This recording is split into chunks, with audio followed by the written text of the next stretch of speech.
my name's Jane. I'm a rising junior here at Harvard College. Thank you so much for joining us today as we talk about the transition to college and life at Harvard through a panel discussion with some of my fellow peers. Harvard has such a diverse student body with students coming from all over the world. Personally, I'm from just outside Boston, Massachusetts, so only about a 45-minute drive away. Where are you watching from? Comment below to let us know. Before we start the panel discussion, it's important to get a sense of where we're filming from. Currently, I'm standing in the Harvard Community Gardens, a student-run green space on campus. The gardens are up and running from March through November. Since the gardens are educationally driven rather than profit-driven, during the summer months, the produce, such as the fresh kale and collard greens, are donated to local hunger organizations, while during the fall semester, it's donated to the Food Literacy Project and the Gardening Club for cooking classes on alternating weeks. The gardens are located just outside of Lowell House, one of the 12 residential houses on campus. After freshman year, the students are randomly placed into one of the 12 upperclassmen houses, and this is where they'll live for the next 3 years. Now, each house is self-sufficient with its own dining halls, libraries, music practice rooms, and other amenities. Lowell House is no exception with its beautiful tower room, which is home to the Lowell House Bell Tower. Originally, the bells were given as a gift to Lowell House from Charles Crane in 1930 from Moscow. However, in 2008, there was a great bell exchange, and the original bells returned to Moscow, and new bells were installed in their place. Nevertheless, they are still working, and students are able to ring the bells on Sundays between 1 and 2 p.m. The tower room also offers breathtaking view at Cambridge, but is definitely not for the faint of heart. Come with me, we'll come inside the courtyard, and we'll join my other panelists.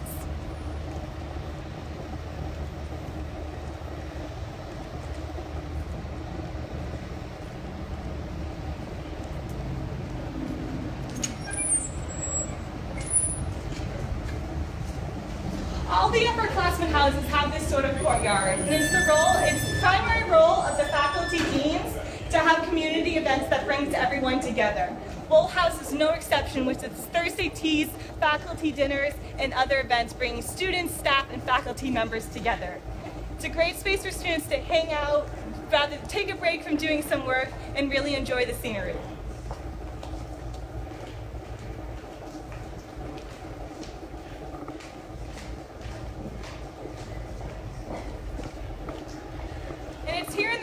Where I'm joined by my other panelists to begin our discussion.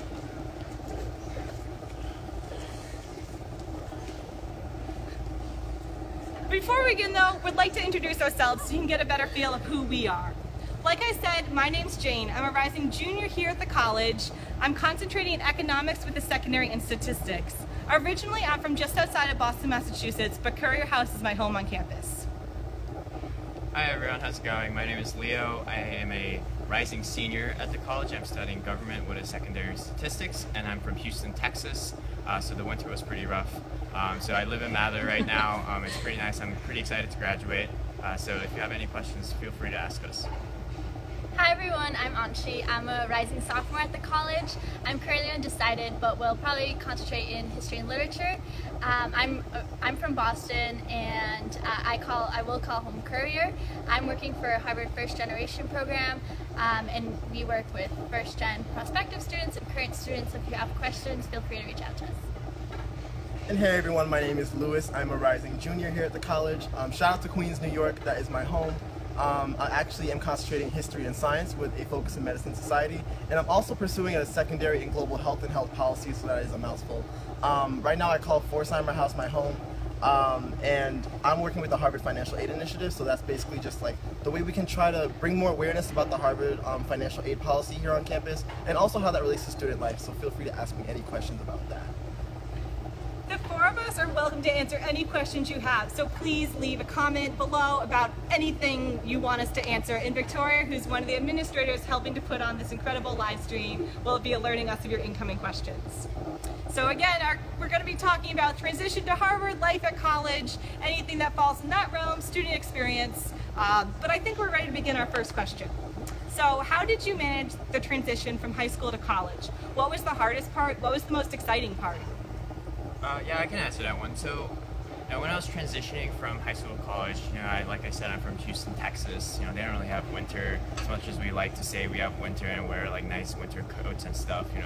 The coldest it gets is like 50 degrees, right? So when I got here, it's snowing, and I was excited to. I was like, oh, it's snow, and then after a while, you're like, oh, I'm kind of tired of snow. I kind of want to go home. So that was one of the harder parts of the transition. I would definitely say the other harder part is kind of developing the right work ethic, because college students, as much as we like to say we're real adults, we're really not.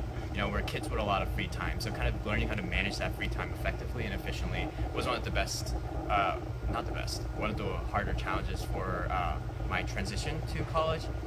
So that was the hardest part. One of the most exciting part is kind of like being a semi-adult, right? I'm like leaving home for the first time, living away far from home, and kind of learning and making my own path was probably the most exciting part. I can add on. I think the hardest part for me was coming from a small school and entering a much bigger school and trying to figure out like how to interact with such a large group of people. I remember when we took our class photo, we filled up the entire Widener steps and we almost didn't make it all in. So that was interesting to figure out that dynamic. And also being away from home for the first time for such a long period of time. But I think over time you start to figure out like, when am I going to talk to mom? When am I going to do work? So yeah, just handling all that new young adult stuff. But it was exciting to meet new people and also try out new things. I'm not a dancer, but like this year I joined Gungru and I tried out some dance, and that was really cool, and that's not something I've done before, so things like that. The transition to college is something everyone has to make. It's not something, it's easy for anyone. Everyone falls into a different spectrum, but definitely coming to college and coming to Harvard, there's definitely things that surprise you. So what did you guys find most surprising about your time at Harvard? I would say the most surprising thing I found about Harvard was just how collaborative this place is. So when I first came here, I came from like a really small public school in Queens, so I was like, in that place, that's where we were really collaborative because it was small, like a small environment, and I pretty much knew everyone. But coming to a really new place, it can be really scary, especially since like there's a lot of stereotypes that are put out there about Harvard for it being very elitist and for it being very like very, very rich and not really collaborative. But coming here, as soon as I got here, I got like my first P set, and I always had like people who were better at the subject willing to help me, always there, like upperclassmen especially. Upperclassmen were like a huge part of like the collaborative environment here. As soon as I got here, I remember there was one time on campus. At first, all the buildings looked the same because like they're all red brick, and so like when I was walking around, I realized I was lost. I was like, oh my goodness, where on earth is this building? And then upperclassmen saw me lost with my Harvard drawstring bag, and they said, okay, where can we go? Freshman year, that drawstring bag is like all freshman year. And then when they showed me around, it was basically like a nice quick way to like say, welcome to Harvard. We're here to help. Just ask me any questions. Like that's how I started to meet my first friends here. Also, I found it really surprising how easy it was to, oh, that's so cute, to join clubs, and also upperclassmen reaching out to you about what they were doing, and even if there were some things I tried out this year that I had never knew existed or thought about, but them reaching out, and then as long as I was interested, being able to join the clubs was surprising because I thought it would be, a little more exclusive and harder to get into. Thanks for that. College is going to be surprising, but you're going to find things that you love about it, and everyone finds their home on campus. And Victoria's saying we have a question from our viewers. So it looks like we have a question from Allie. She's asking, how easy is it to meet new people? Yeah, so I actually came from a pretty large public high school in Texas, so I was kind of in an environment where I was like, oh, I don't want to meet all these different people because my class size is way too large. But once you get to Harvard, there's just so many different opportunities to get to meet new people. Like for example, freshman year, most people when they come here, they don't really know anyone, and I think that's definitely the case for almost everyone at Harvard, if not like everyone, because once they get here, they're kind of that one person from their hometown at Harvard. So certainly the case for me, I didn't really know anyone here. So my roommate and I actually participated in a norm of freshman year, which is to kind of sit next to people you don't know in the dining hall, freshman only dining hall, and be like, hey, like how's it going? My name is Leo. can I be your friend? And then more likely than not, they'll be like, I don't have any friends here either. We too can be friends. You know, so it's a very easy way to meet friends, but also classes, clubs, and then once you move into the upperclassmen houses, you're continuously meeting new people, whether you want to or not. And like honestly, I think that's one of the best parts about Harvard. It's just a manageable size population to meet new people, but it's not too small where you're like, oh, I know the same 100 people all 4 years. So I think that's one of the best parts. Also, it's a residential college, so you're living with people constantly. We each live in an entryway, which is like your home base for the year, and you have study breaks each week with them. My proctor, who lives with your entryway, would make baked goods and would have special snacks for us. So even when you're just walking around, even if you don't need to, you usually bump into someone, whether it's like the bathroom or just things like that. We all freshmen live in the yard, so we're constantly like, hanging out, throwing some frisbee or just sitting and enjoying the sun and doing things like that. So you're constantly running into people because of like where we all live and hang out. So coming with meeting these new people, you must come with lots of new extracurricular activities and ideas and finding time to meet with friends and hang out with them. How do you balance these extracurricular activities with schoolwork? Certainly learning how to balance all of these things are very hard. You know, there's a lot of memes that are like, you have to, you know, there's 3 things that you have to balance and choose 2 out of 3, right? Like sleep, social life, and academics. At Harvard, it's actually possible to do all 3.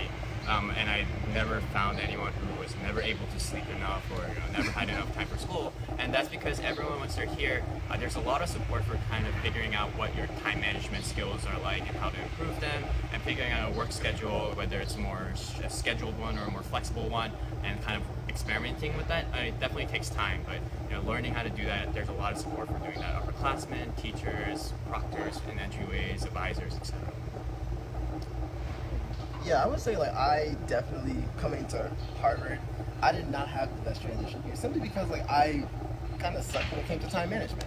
When I first came here, I was very much a student who thought I could join every single club, thought I could take 5 classes, even though Harvard literally tells you can only take 4 your first semester.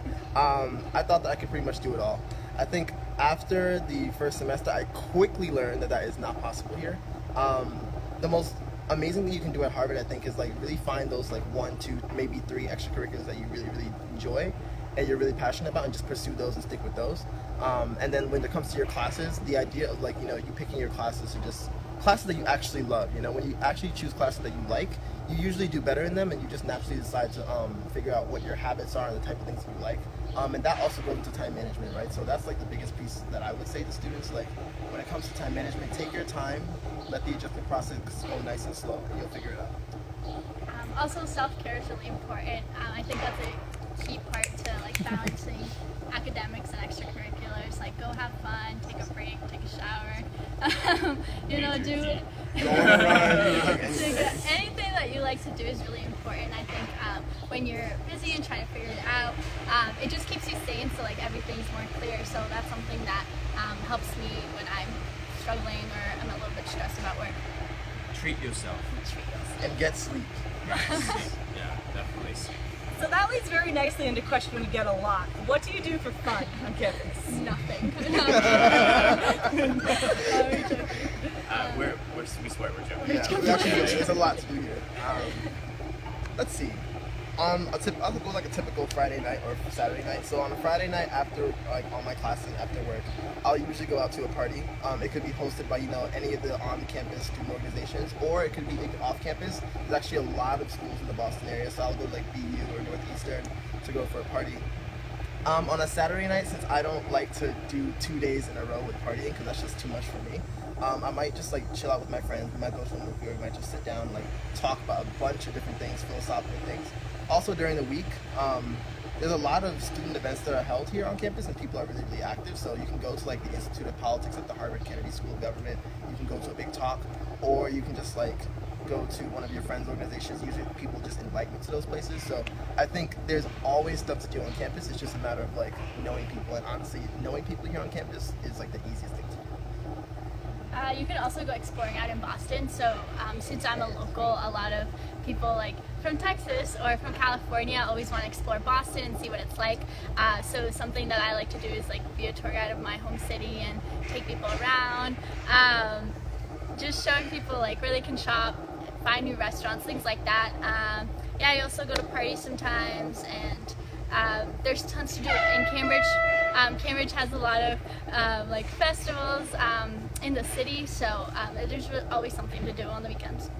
Yeah, definitely. I mean, when I first came here, I was like, oh man, I'm just gonna be studying all the time. Like Harvard's just gonna be a bunch of nerds. But definitely not true.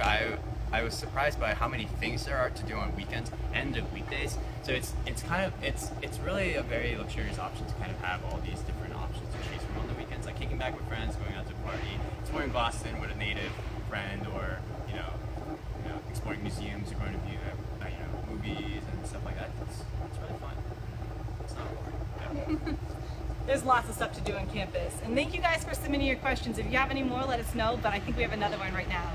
So we have one question from Metzley who says, what can you recommend to people who want to study at Harvard? What can prospective students do to get ready to apply? I got asked in my tour yesterday if there's any specific thing you have to do in high school in order to take a class. And the answer is no. You can, whatever you study in high school, whatever you did, every door is open to you at Harvard. It's not like you had to take a specific science class in high school in order to take a specific science class here. Everyone comes in, you can take introductory classes that lead up to higher levels. So as long as you figure out a way that works for you to study, a way you best time manage everything together, find a passion that you like extracurricular wise, it's finding out about you and how you work best, and then you can apply that to anything at Harvard. When applying, I think the most important thing, well, don't take my word for it, but one of the most important things are the teacher recommendations and the personal statement essays. And that's because when the admissions officer are reading, they hand read all your applications. So when they're reading your resumes, at the end of the day, a lot of them look kind of similar, so they don't really get who you are. So that's where the interview, the teacher recommendation, and the personal statement comes in. And it's a opportunity to really let your character shine and your voice come through in your writing. So when you're writing your personal statement, I would definitely suggest really spending some good amount of time making sure that it accurately shows who you are authentically. And it doesn't have to be about something super impressive or be filled with a lot of big words, because sometimes you might misuse those big words and that looks bad on you, so don't do that. So I wrote about me not being good at chopsticks and what that means for my identity as a Korean American, and I try to add humor to it. Keyword try.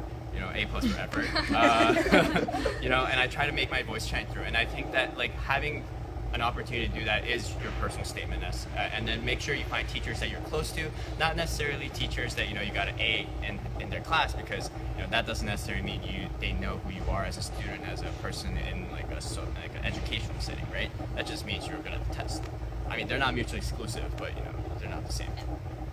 I'd say, we always get asked about what classes you should be taking, and of course challenge yourself reasonably, but I think it's also important to know that you should take that interesting course that you're passionate about, and not be worried that it's not the most advanced class. I took a race, gender, and identity seminar my senior year, and it inspired one of my essays, so you never know what could come out of a class that you're generally interested in. So pursue your interests, and it goes along with just being genuine about who you are and what you're interested in. So of course take challenging courses, but also if there's a course that you're interested out there, go ahead. And it's not gonna oh, you didn't take one AP, that's gonna ruin your chances. Not at all. So And I think one final piece that I would have on that is just it's really small, but then when you're on your application, there tends to be a moment when you're okay, what exactly am I going to study at Harvard? Okay, should I put down a major or not? Should I decide right now? You don't have to decide right now. So I'm someone who applied to Harvard undecided, because quite frankly, I was pretty good at a lot of things in high school and I really didn't know what I wanted to focus in. So if you just want to come to college and explore, feel free to do that. At Harvard, we pick our concentrations or majors, for Harvard's word for a major, at the end of the third semester. So you have plenty of time to think about it. There's no need to rush. If you want to put down undecided on your application, feel free. But then definitely the personal statement and the recommendation and everything else that was mentioned just now are the biggest pieces of your application. So don't worry about your major. So I think we have time for one more question. It's one that helps students, prospective students out. What advice would you give to students about college? Yeah, I mean, I don't want to take this with a grain of salt. I always add "I think" after advice to make sure they don't blame me. But definitely when you're applying to college, thinking about college, really think about places where you think. That was a bug. Where you think you'll fit in, and where you think you'll have a great time. And it's not just a question about like resources, but also like, will you enjoy that school's culture? Because even if you go to like a top tier school, and you don't enjoy your time there, you're not getting anything out of it. Because college isn't just an educational experience; it's also like a social and also like other experiences, right? Like it's a great way to meet people and get to really explore who you are as a person. And if you don't enjoy the atmosphere there, then you won't be able to do that, right? So make sure you really like look into those kind of details about student life as well, because happiness is a very important thing. Self-care, self-love. I'd say visit campuses. I think that gave me the most real view of what college would be like. I also had my stereotypes about Harvard, but coming in, I reached out to current students and was like, can you be honest about what it's actually like here? And they will tell you what it's like, what their daily life looks like, but the best way to get that is to actually visit, if you can, in your local area or anything like that. Or even if your other friends who are in college, just ask them, like, how do they spend their time, what do they like and don't like, so things like that, just reaching out to older people and getting a feel for what it would be like to live in a closed campus, an open campus, whatever you're interested in. I think one thing I would say, so honestly, before you come to college, like you might not necessarily have the exact idea of what exactly your core values are. Quite frankly, that will change when you come, so like don't be too afraid about that. But then when you're looking for colleges, just make sure you know what is exactly important to you. So like when I was applying to colleges, like I only applied to a few. I didn't apply to like all 8 Ivies like every year, but like I've applied to schools where I thought that I could find like the best support system. So personally here at Harvard, I found like, the advisors that they're giving to us freshman year, the upperclassmen that are here, and like the house system that we have here is like one of the best that I could find. And, like I was looking for a school that was very much like into strong support and supporting its students, even though like it seems like we're all like very independent. I think it's very important that we have a lot of support here. So think about what is important to you before you apply, and then naturally like you'll see how you can blossom inside that environment. Because like if you choose the environment that's right for you, then like in the end it'll all be fine. Thank you so much for joining us today. I hope you were able to get a little bit about our experience. I know we love sharing our stories that we've found so far. But thank you so much for watching. We hope you learned a little bit about student life at college and at Harvard. If there's any questions we didn't answer or follow-up questions you have, feel free to reach out. We'll post all the links in a comment below. Thank you guys. Bye. Bye.